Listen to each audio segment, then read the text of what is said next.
Welcome to this week's episode of Forgiving the Girl Inside. Today we have special guest Megan with us, who is going to share her healing journey from yo-yo dieting to food freedom. I love her website, or her Facebook group rather, is Groups Dessert for Breakfast. I would love dessert for breakfast. As a matter of fact, today I ate brownie cookies for breakfast. They were delicious. So Megan is living her dream life with her husband for 12 years and their two beautiful children. She's a homeschool mom and works outside the home as a pediatric physical therapist. So welcome, Megan. Tell us some more about yourself. Hi. So I have two beautiful children, 9 and 7, and we just started homeschooling them.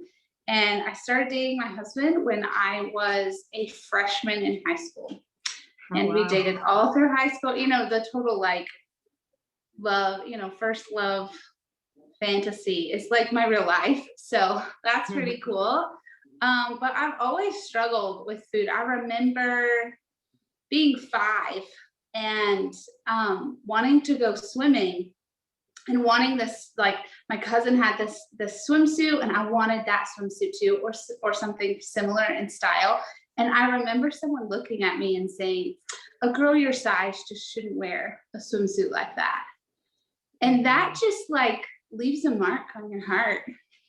And so that was the first memory of really being shamed for the size of my body, and whether it was done out of spite or done in trying to teach modesty, I totally perceived that as my body was too big to do that thing. And how many times do we say that over ourselves?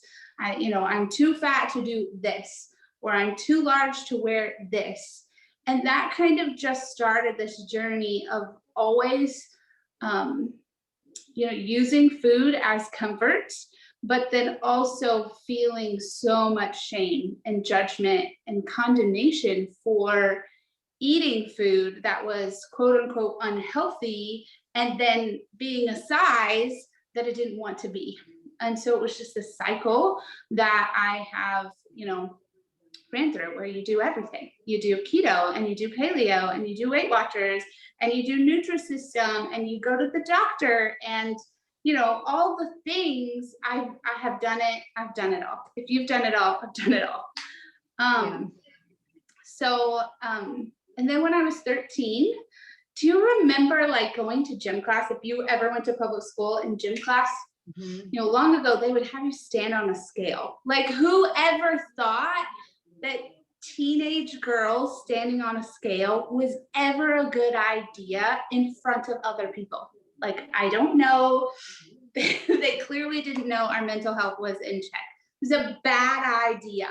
But I was 100 pounds and just tipping the scale of 100 pounds. And I was 6th or 7th grade. So we're talking 13, 14 years old, really hitting puberty. And the other girls around the circle were probably in their upper 80s or lower 90s, but were going around and saying their number. And I remember I never did say it because they were I'm so glad I'm not a 3-digit number. Oh. And it was just a 10, you know what I mean? We're talking less than 10 pounds difference. And that at that moment was okay, I have to start dieting. I have to lose weight. But if you were to look at pictures of me or ask friends from high school, they would have told you that I wasn't overweight. But I always felt overweight. I was always that 10, 15, 20 pounds more than the other girls my age. And that felt astronomical. Until I was tipping the scale at 250 pounds, just having my son, and realizing I have got to make a change. Something has to change here. And a 13-year-old should never be going on a diet. That's a whole nother subject for another day. But until I, really, it was heart work that needed to happen. It had nothing to do with the food. Yes, I had an unhealthy relationship with the food, but it was because of the times where I had grabbed a hold of a negative belief or a lie about myself, and I used food as a comfort. Food was just my drug of choice. That was like acceptable in the Christian society or in the church. It's acceptable to use food as a comfort, rather than alcohol or drugs or whatever it may be. Right. So it was just easy to get swept into that. And yeah, and overcoming that really had nothing to do with learning a new diet. It had everything to do with heart work and learning to forgive. One, I had to forgive, right? We're forgiving ourselves. I had to forgive myself for the yo-yo dieting every time. I had to forgive myself for being 250 pounds and letting myself get to that place. And then I had to forgive myself every time I felt like I failed. I tried and I failed, and I tried and I failed. And I mean, have you ever done that before? Have you ever been on a healthy eating journey? You know, like, I'm gonna do it. I'm gonna do this thing. And that was like Saturday night, and you're like, but Sunday I'm gonna have this really good meal, and I'm gonna go out to eat and eat the chocolate cake, and then Monday I'm gonna start. And then Monday happens, and you might eat breakfast good, and you might even eat a salad for lunch. By the time dinner rolls around, something stressful happens with the kids or at work, or your husband made a comment, and you're just like, out the window it goes, because I need that drug of choice to really heal what was going on in my heart. So I had to deal with the heart work first, and then learn healthy boundaries to food. So that's kind of my story. What made you decide that it was a heart matter and not a food matter? So I actually had encounters where someone had displayed true love, like uncondemning, unjudgment, unshaming love to me. And it filled a void that I knew I had, and I was trying to fill it with food, but yet you didn't really know that you had until it got filled with like a holy love. And then I was like, oh, there's more to this. This really isn't about food.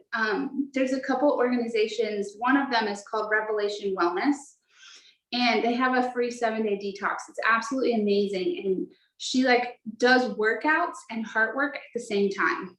And there's something magical when you move your physical body and you let the word of God flush over you. And so I remember doing that 7-day detox, and I'm in a plank position and my muscles are shaking, and she's speaking over me, you are not an orphan.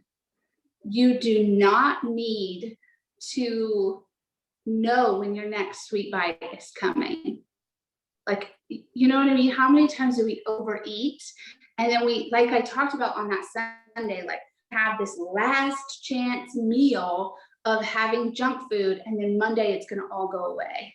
Well, I did that over and over and over again every weekend, right? Every week I would restart over. And so for her to speak that over me, it just opened my eyes to realize, oh my gosh, that's a habit that I need to change. And that's a pain point that I needed to realize, that just because I said I was going to eat healthy didn't mean I had to like be strict 100% of the time. I mean, we all think if I go all in, it's going to actually work for me this time. But that's really not the case. That's a lie. And we set ourselves up to fail, because it's not a matter of if I go on, you know, if I ever eat a cookie again. It's when I'm going to get stressed out again, when I want to eat that cookie again. Now I need to implement a new strategy or have just a healthy cookie, because there are such things. We eat dessert for breakfast, and I've lost over 60 pounds. So it can be done in a new way. And that moment of hearing someone speak truth in that real place of what was truly going on, I was afraid that love wasn't going to happen again. Right? Like I was feeling unaccepted. I was feeling unworthy. And so I used food as a comfort. And this was the first time she was saying, you're not that person, and you don't have to do that thing. Let me show you how to find comfort in another way. That's beautiful. I love that, because a lot of people do turn to food as an unhealthy coping mechanism. trying to bury, their sorrow, their hurts, their unforgiveness, self-sabotage at its best, when we're using that. And like you said, it's acceptable because no one even thinks twice about it. But the long-term effect is huge, with the health-wise. I know I was overweight for a long time and had to, be on precaution for diabetes and heart disease, which runs in my family. And my doctor's like, okay, you're overweight, you need to do something, or else you're gonna, choose insulin or choose to go on a healthy eating plan. And I was just like, well, I don't want to be on insulin. So I made some changes. And that mindset is what really changed me. Because, like, talk about the lies. I was told I was perimenopause, so you can't lose weight after perimenopause. It's just the way your body is. And I'm like, I would literally eat one thing and gain 20 pounds. I'm like, okay, what is going on with me? So the lies that people tell us for whatever reason. So I love that it was a heart-centered type of work that you did. And I love that you eat cake for breakfast because it's really delicious. So what is this cake that you eat for breakfast and you've lost 60 pounds doing it? So it's actually it really is the place where I found food freedom. It takes all food groups and incorporates them. And when you're losing weight, you separate your food groups. So I will always eat a protein and a fat, which is where I can have chocolate cake, or I will eat a protein and a carb. And so your body needs carbs, your thyroid and your hormones need carbs, but often we feel like we need to strip them away, which we don't. We just need to learn how to consume them in a healthy boundary. And so the plan that I follow is called Trim Healthy Mama. And they just do a beautiful, beautiful display of how to pair food together. So it's not taking food out, it's just learning how to pair it together in a beautiful way. And our body will burn through that fuel. The protein stabilizes our blood sugars. So it's perfect for people that are, pre-diabetic or that have diabetes. It can retrain their body to function again. And after we consume that fat or the carb, our body will go through a process to fuel it to our muscles and our organs. And once that fuel is gone, then our body literally will start to go hungry at our excessive fat cells that we carry, go hungry at that muffin top that we sometimes have. And then, so it's a very gentle, slow, healing way of eating. But it was Valentine's Day and I had chocolate covered strawberries for breakfast, because I like chocolate. It's like totally my jam. And so it's just learning to tweak a few things. I still eat chocolate cake. We still eat tacos and pizza. I just use a few simple different ingredients, and it's all about how we're pairing the food together to help our body do what it was created to do. Perfect. I love it. I love it. Yeah. So tell us about your offer.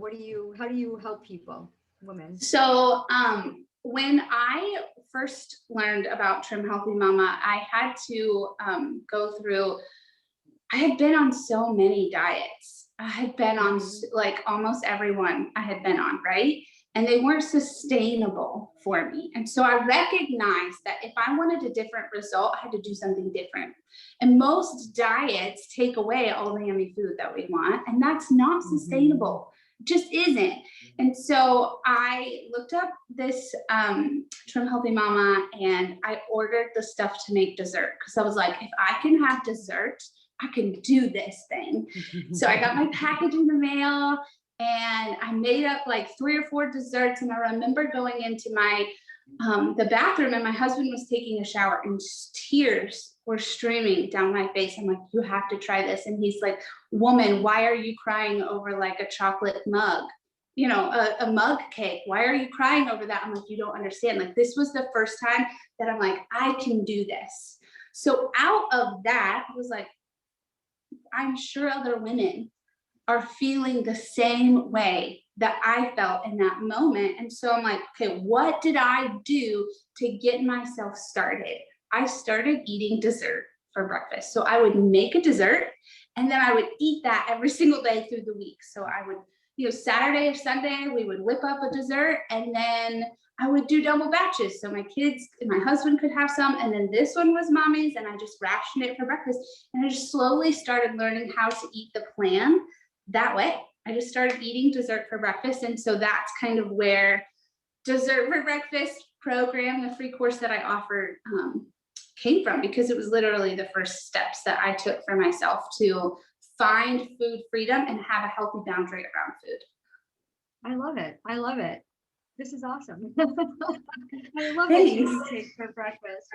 Yeah, because I mean, I often will sit with a bowl of ice cream for breakfast when I'm like, emotionally eating. So the idea that you can actually get through it and do it, and you're right, some of the plans I've been on that have deprived me of food, and especially like I'm craving tacos now, but pizza, tacos, like you're like, oh, that's the forbidden food, you can't eat it. And when you pair it with the different macros, the protein, fats, carbs, and when to eat it, to have that mapped out for you, especially stressed out moms who are trying to feed their family and to take care of themselves at the same time. And the kids are picky, and they're not going to like these keto friendly diets or paleo cookie recipes. They're really not going to sustain their taste buds. And sometimes people use those stevia things, and I'm like, oh, I don't know if I like the stevia. Is there another substitute? Like, now they have like monk fruit and things like that. But I have these different options and these different food choices that people can pick and choose from. That's amazing.